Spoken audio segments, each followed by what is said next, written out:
Hey guys, it's jACE here. I'm here to bring you a quick tutorial on the underwater base design which has been highly requested by my viewers. Firstly, a huge thank you for the 35,000 views on my last video. I had an overwhelmingly positive feedback on my last video, and even though I haven't really had time to play Rust recently, I thought I owed it to my community to make this video, however late it might be. Apologies for the delay in making this video, but I fell for one of the pitfalls of any content creator. I'm a perfectionist and I have procrastinated making this video as I didn't want to disappoint my viewers with subpar content. This video won't be showing a base tour or discussing the pros and cons of underwater base designs, but I will be showing you how to progress with this base design as well as how to build it. If you want to see a video discussing the concept in more depth, please go check out my previous video where I've done that. You want to start by finding somewhere quiet in the snow to build a simple starter base. I would recommend creating a basic 2x2 design. The idea of this is to have a secure spawn point where you and your friends can grind materials whilst other players are competing for resources at the heart of the map.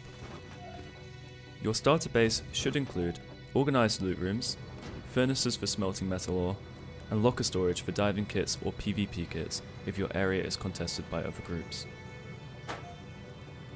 This is my take on the 2x2 design, however, feel free to customise this in whichever way suits you. If you are secluded enough, you should be able to farm in peace, and can have other teammates grinding scrap and BPs whilst you gather resources for the base.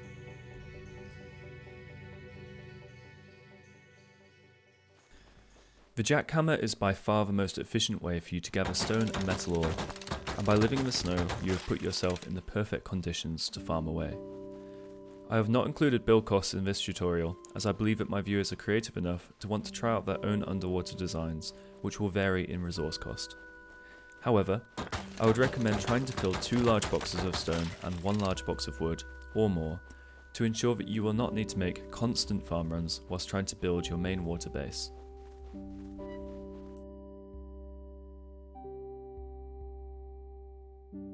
A frustrating part of building underwater can be finding a suitable terrain.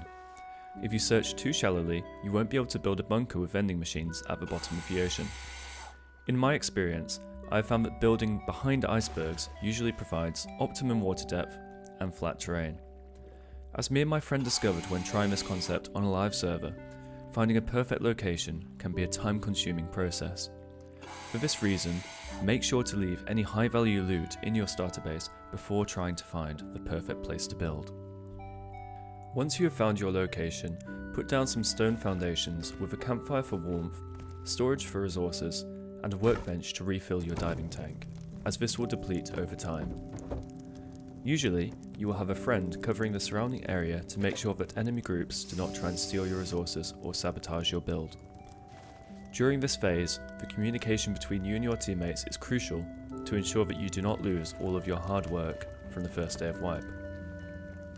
Whilst the surface is being covered, this will give the base builder the time and freedom that they need to begin their work underwater. They will dive to the bottom of the ocean with their diving kit and begin laying the foundations for whatever design you and your group have chosen.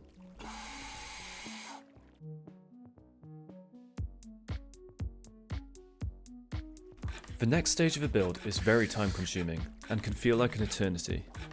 It really isn't for a casual Rust player or people who get bored easily. The building cost for this part of the base is also just insane. You start building by simply placing and upgrading the foundations for your bunker. Above this, you will place scaffolding to the surface of the water by placing door frames. Make sure that you immediately upgrade these when placing them, as you cannot place a tool cupboard underwater and the twig door frames will decay at a very rapid rate. In this example base, I have made a circle footprint, and as you can see from the footage, it is an incredibly expensive and exhausting build. For that reason, I won't show you the entire thing, but you get the idea. Stability in this base is a huge issue if you don't make enough door frames, and if you find you are struggling to place floors on the surface level of the base, make sure to add some door frames to the scaffolding from the bottom up. Upon completing this first stage, you will end up with something like this. As the water level will rise and fall, your first layer will really act as an airlock, as you will not be able to place any deployables within the water. As you can see, We have the bunker hidden at the bottom of the ocean, where our vending machines will eventually be placed. Make sure you have not missed any upgrades of the scaffolding like I had done in this video, as this could cause your base to fall apart if it decays or is broken by a player.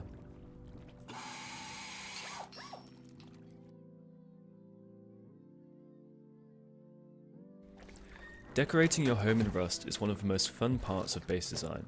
As you can see, with a large footprint like this, you can fit in a lot of your key utilities. However, you might decide to go for a smaller footprint in your own design.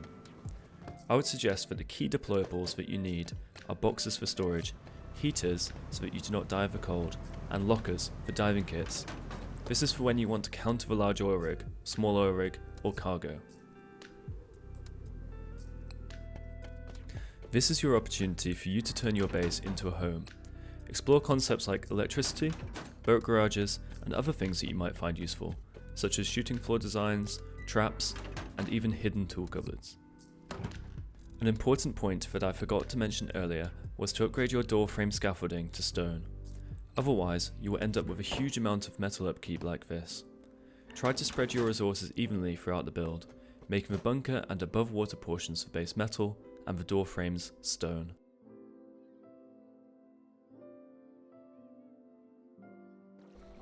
In this final stage, you'll want to create a bunker and place your vending machines within the single door frames you created on the inside.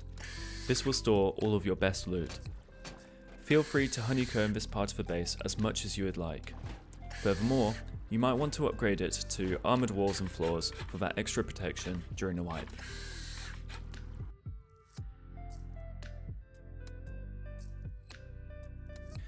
And there you have it, you now have your fully functioning underwater base. If you have made it to this point in the video, then thank you very much for your support. Please consider subscribing to the channel. I want to create more Rust content for you guys, but I need your help and support in doing so. Please comment on the video any ideas for my next video below. I would like to create a Rust movie or show an underwater base in action during a full wipe. However, my editing skills are self-taught, and so I would find it hard to make a cinematic Rust video. I will set up a Patreon for my subscribers, and if they would like to donate the money, it will all be reinvested into the channel or my editing skills. In that way, I can bring you better, more exciting, and more regular content. Thank you very much.